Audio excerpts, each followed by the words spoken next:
Well, here we are, episode number 51 of the Oklahoma Weather Show. Certainly, this is a fun time of the year as we go into March because we can get all sorts of wild weather patterns coming in here. We can get storms, we can get snow. Today is going to be one of those days where here in Oklahoma we're likely going to get both, at least in the next 24 hours. And so you're going to be seeing us using a lot of radar products, and we're going to talk a lot about colors and things that basically promote action when you see them, basically solely off of colors. Actually, this is going to be kind of a special episode for us because this is one of my first interns that I've ever had on my show. She is now a meteorologist out of WHSV-TV in beautiful Virginia. Laura Mock, glad to have you on the show. Now, of course, you're out in Virginia right now, but Oklahoma is actually home to you. You've been here for a while. Tell us a little bit about what you've been doing, at least out in Virginia, and just kind of fill us in on what's happened in the last year and a half. Yeah, well, I was born in Oklahoma, went to school in Oklahoma, and so this is really my first experience out of state. I'm in Virginia, married, whole new life, got a new job. I work 3 days as a reporter, and then I do weather on the weekends. In the past year, I mean, it's a completely different life. I'm loving it. This is exactly what I want to be doing. So this is great. Now, of course, you're an OU grad, so do you still keep in touch with your OU family? Oh, yeah. I have so many friends, especially the ones that went into broadcasting. We all keep in touch. Shelby's one of them. She's now at KOCO. It's nice to see that all the people that wanted to do this are doing it. And it's one of the benefits of going to OU is you get all the experience that you need.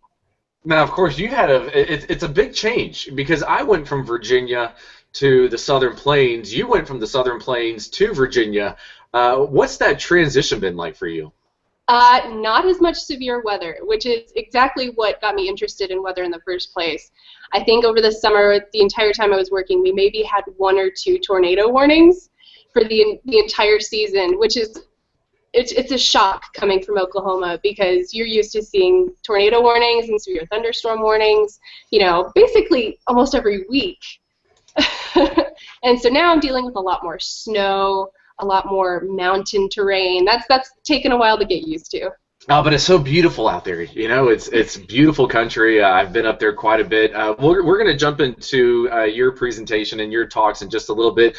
Jonathan Conder, I know we've been talking a lot about snow. We have more snow likely tomorrow. But this has been an interesting winter for us. How are we looking here with snow stats in Oklahoma City? Well, how much snow do you think we've had? Well, Damon, you might know this, but Laura, how much snow do you think OKC has had this winter? I would guess over 10 to 15. 15 is a little high. We're at 10.6, and average for typical cold season is 7.6. So we're 3 inches above average, but the breakdown for it, typically, on average, our snowiest month is January. This January, we didn't even have any snow. We only had a trace. Now, this February, we've had 4.6 inches.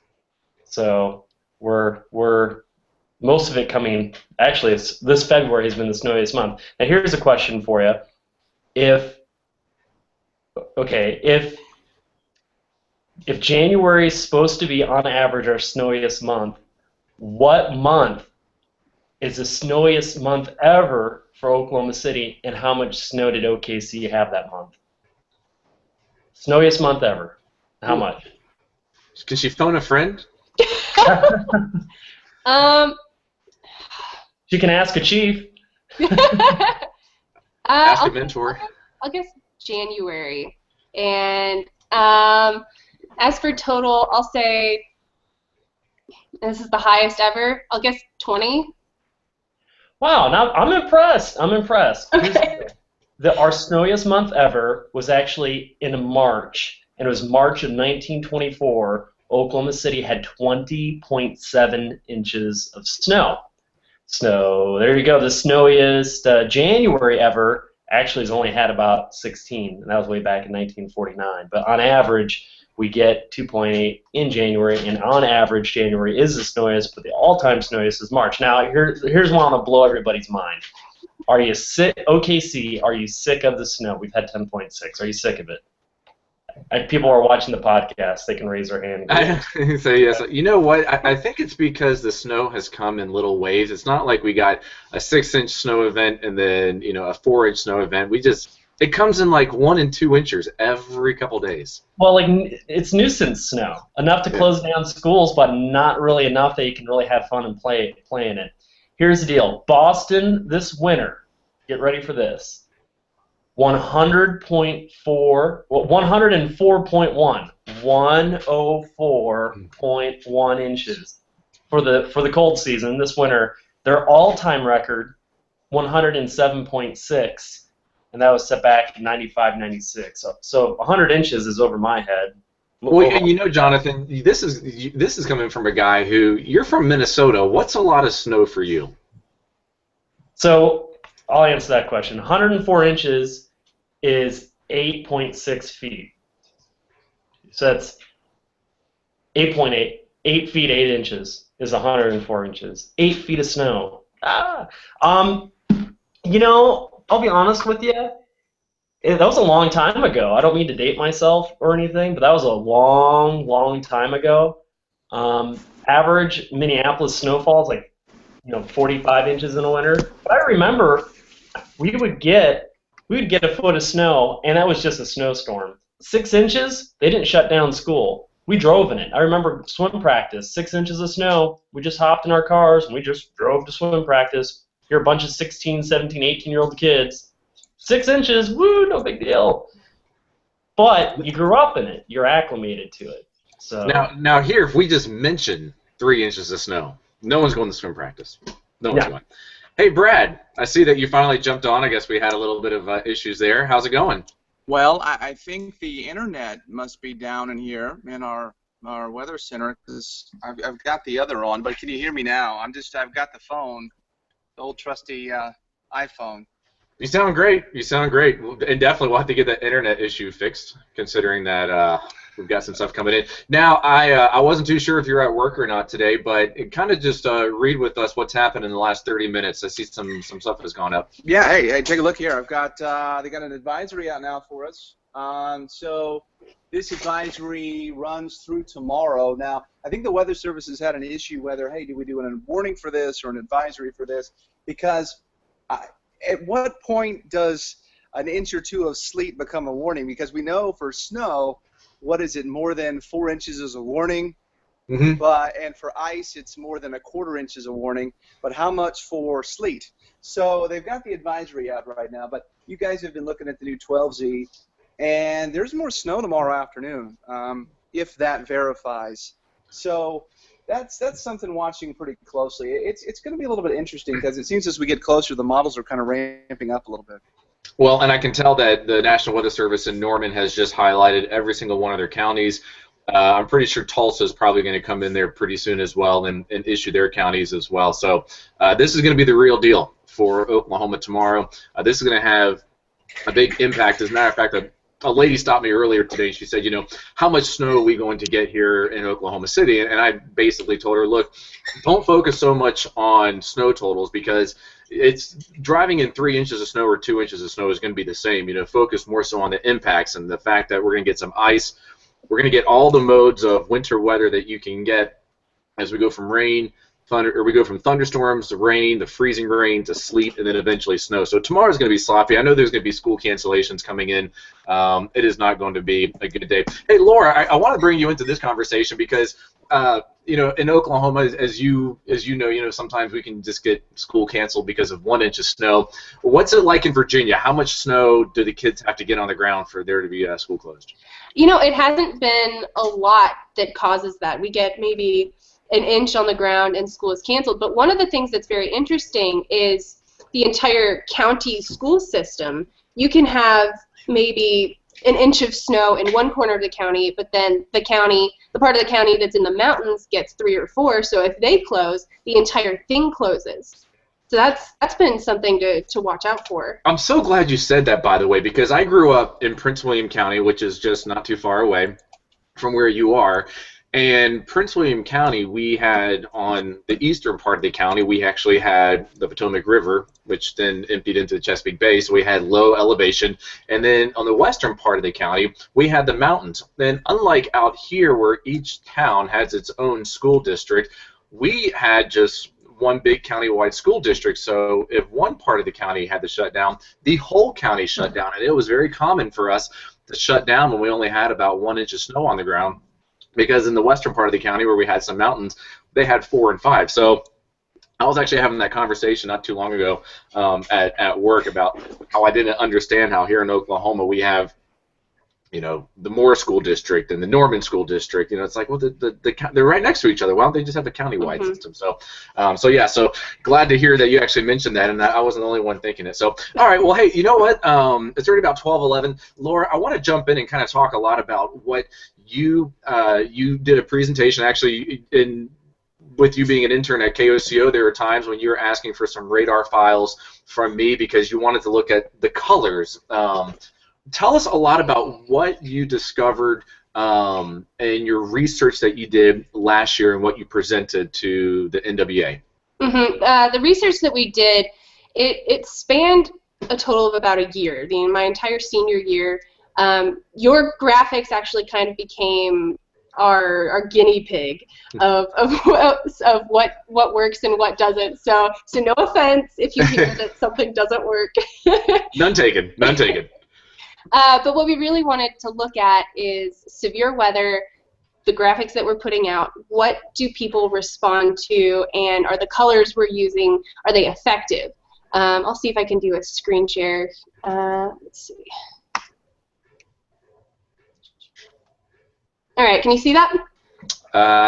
Give it just a second. Yep, we see it. All right, cool. So this is an example. I think this was, I used to know exactly what day. I think it was in April. Tornado watch went out, and I was just browsing Twitter, and there were 4 different colors that I saw in a matter of 15 minutes. You have red, yellow, green, and pink, and it's all for the same exact area. People are seeing everything, and they're getting confused. You know, oh, is the yellow different from the pink? And so, you know, one of the thoughts that we had is this kind of, does this need to be streamlined? Which I know that's been talked about a lot in the weather community lately, and this is just some of the research that we've done. The types of graphics that we looked at, we had convective outlook, watches and warnings, radar, and velocity. And we found some really, really cool things with this. The convective outlook, you know, you see with the Storm Prediction Center, they have green, they have yellow, red, and pink, whereas some people only do, say, yellow or orange, or maybe the colors are faded out a little. We were testing all kinds of different things with this. And with the watches and warnings, a lot of people, I think KOCO included, uses blues and greens for their watches and warnings. And that's something that we actually found out doesn't work very well. Okay. Yeah. So here's some of the results that we have. This is actually the presentation that we showed at NWA. So you're getting the entire presentation, shortened version of it. So on the left we have we have Station 1 and Station 2, which are the first 2 graphics. Really the only difference with those are just the opacity, how vibrant the colors are, and then on the right you have the entire span of colors. And then if you actually look at this bar graph, this is the error rates. So we tested all of these separately, and this tells us what percentage of people answered wrong when asked what category are you in.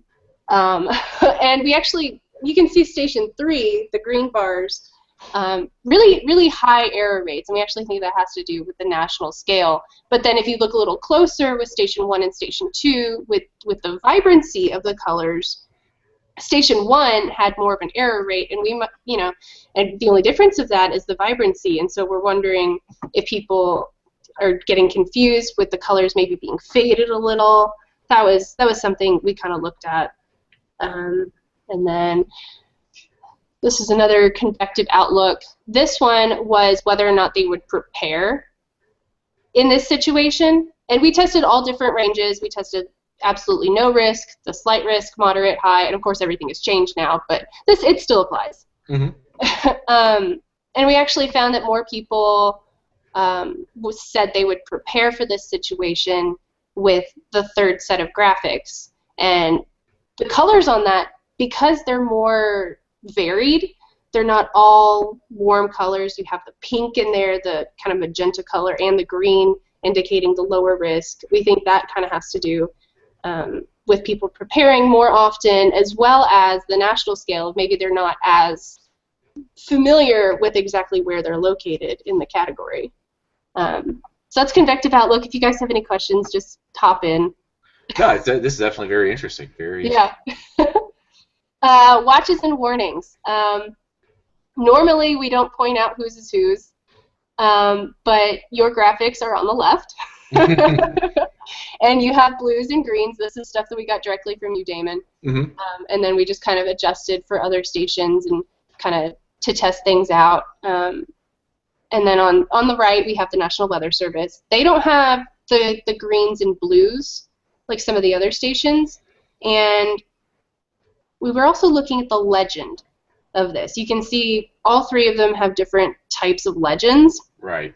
And I got to tell you, the legend on your graphics, they didn't do too well. Well, it's a good thing we've changed that since then. That's a good thing. Good. Yeah, this was a year ago, so I'm sure a lot has changed. Mm-hmm. A lot has changed. You're probably seeing this and like having flashbacks to a year ago. But yeah, the legend of it being on top and just saying tornado or thunderstorm, that was really confusing people. And so that's why you see on the bar graph with error rates, it skyrockets compared to the other two, because they don't know if it's a watch or a warning because they're just two colors next to a descriptor. Yeah, that's very good. That's very good advice. Yeah, so that was the biggest thing that we looked at with the error rates. And then when we go down to whether or not they would prepare, it was tough. It was tough. People were very close. But we actually saw that with Station 3, more people prepared for the situation in, say, the severe thunderstorm warning, watch, and tornado watch. Those are really the colors that varied the most. Mm-hmm.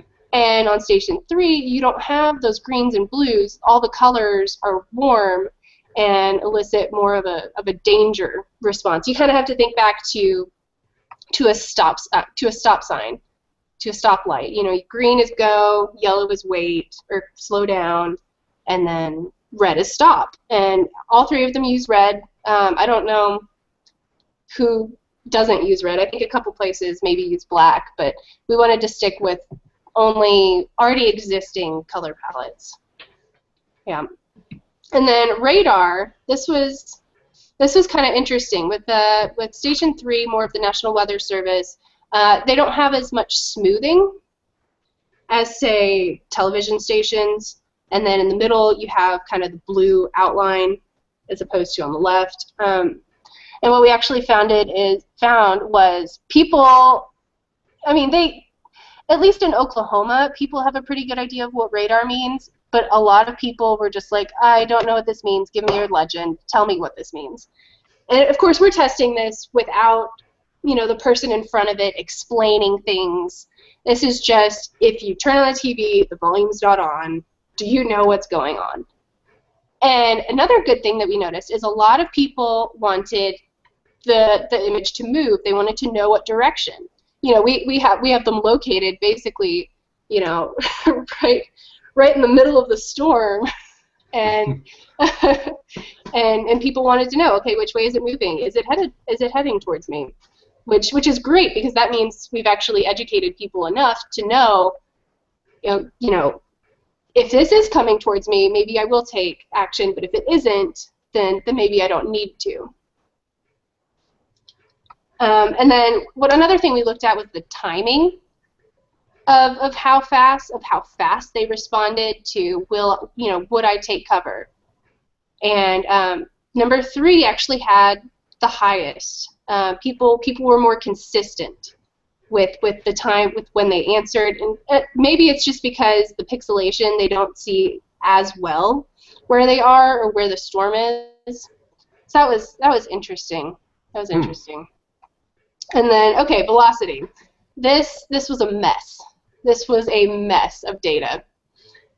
Over 60% of people blatantly stated they had no idea what was going on. Absolutely not. And you can actually see with the bar graph of just, we asked people, is your location at risk for a severe weather event?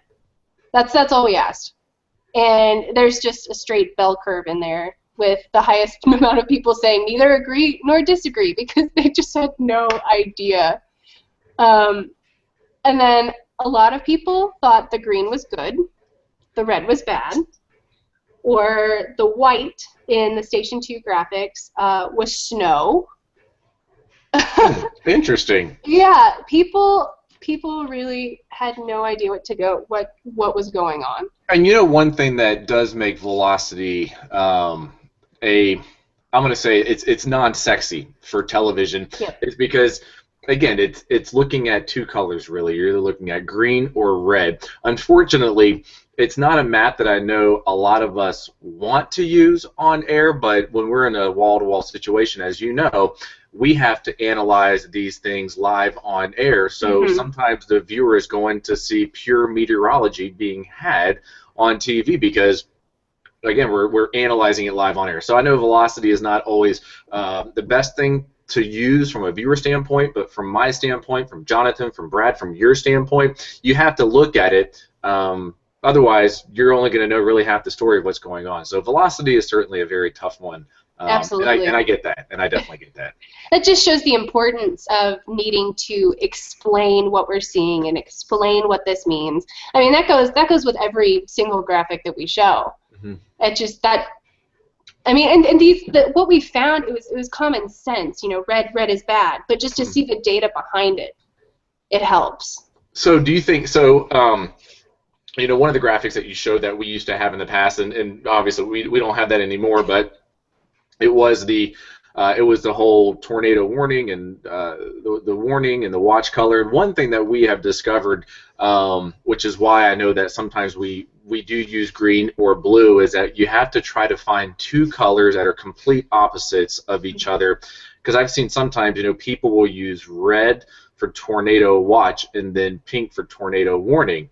And when you put red and pink next to each other, sometimes it's very challenging to be able to figure out the difference between the two. So you try to find two colors, blue and yellow, or green and yellow. You know, two colors like that are going to be on opposite ends of the spectrum.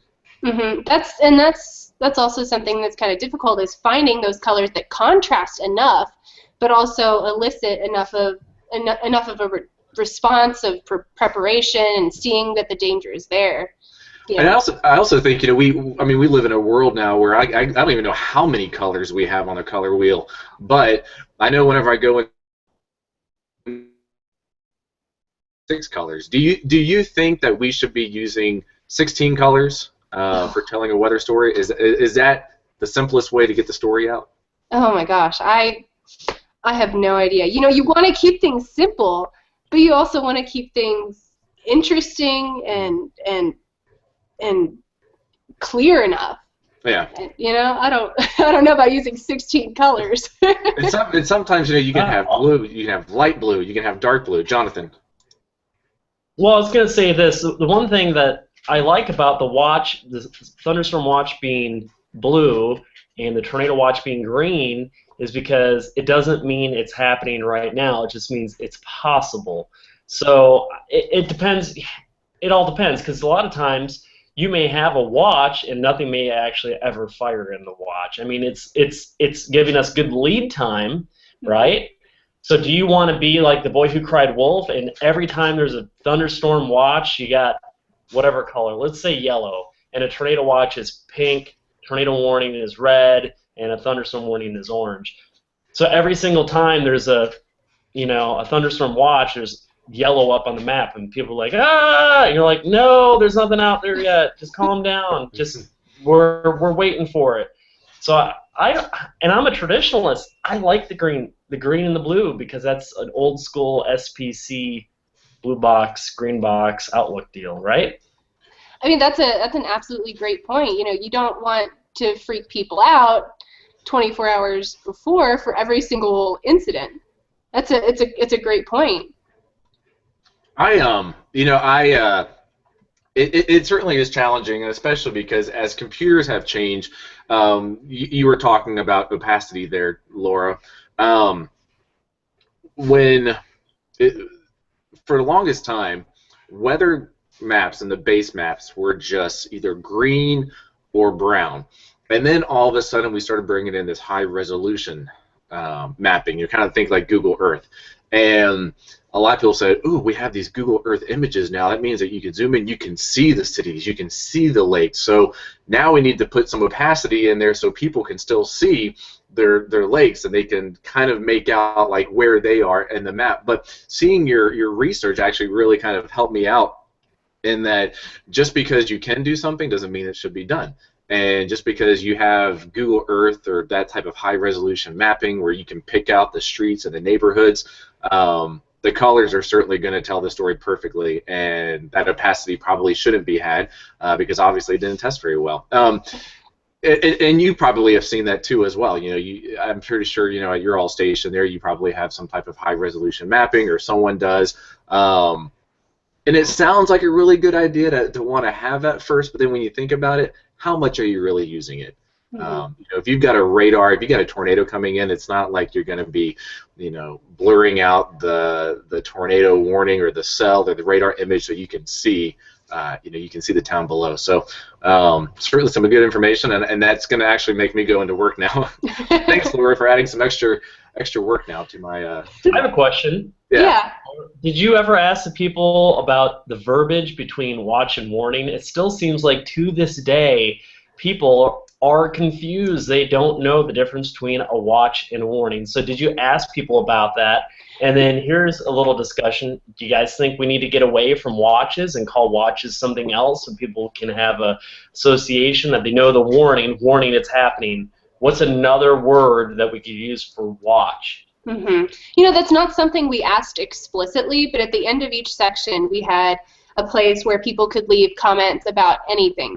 You know, whether, you know, just opinions on what they would want changed. And we had a number of people say, I don't completely understand the difference. And they offered up that information just on their own. So there absolutely is an issue with this, which is people understanding. I asked for what word would work better or what phrase would work better. You know, I'm not sure. I'm trying to find something right now, and unfortunately I can't. But in Europe, they have a color-coded system only, and there has been a lot of talk about them wanting to actually go into more of a color-coded system here in the United States, where it's basically green is good, red is bad, or pink is bad. I don't exactly know how long it's going to take for that to be implemented, but I bet we're probably not too far away, Laura, from probably seeing that right here. You can kind of see a little bit of it happening with SPC because you're showing some of their graphics and how they had the green and they had the pink. What about a numeric scale? You know, I'm a child of the Cold War. I think of DEF CON. What was that one movie where Matthew Broderick, War Games? Remember that movie? I didn't see it. I'm horrible with movies, though. He was playing. It's a classic, but he was playing a game with a computer, and the computer said, "Would you like to play thermal nuclear war or whatever?" And he goes to war with his computer, and the computer doesn't know it's a game, and he wants to launch missiles. Anyways, I got on a tangent. Let me bring it back here. Why not we call, like, I hate this word because someone else already has it, TorCon, but why don't we have Thunderstorm Con, TCon? It's a TCon 1. What does that mean? Storms are possible. TCon 2, bigger thunderstorms are possible. TCon 3, hail and wind, and TCon 4, that's a tornado. Maybe we just totally get away from differentiating between a thunderstorm and a tornado, and we just go straight impact. Impact-based warning, Damon. I like it. I'm a big fan of it. Now, Laura, as we kind of wrap this up, I hope you got an A on this research. Did Well, you I get mean, an A? well, the capstone class, I mean, yeah, I got an A in it, but I think there's still like some kind of determination of who did the best job. And I haven't heard anything, but hey, I presented at a conference. I take that as a success. That's pretty good, especially you being young and fresh out of college, because usually it takes guys 20 years to finally get to that stage. So, well, you certainly got the conversation started here about looking at colors and what colors promote action, and then what colors are good and which ones are not. I hope that as you continue, you take this research that you've done and kind of push it out, and maybe you started something new in the weather industry. But no matter what it is, we have a good conversation started, and we thank you for coming on the show. I know we'll be talking a lot more in the future, and again, it's always great to see my interns doing many wonderful things, and this is pretty good. You're doing a lot more than even I did starting out in the business. All right.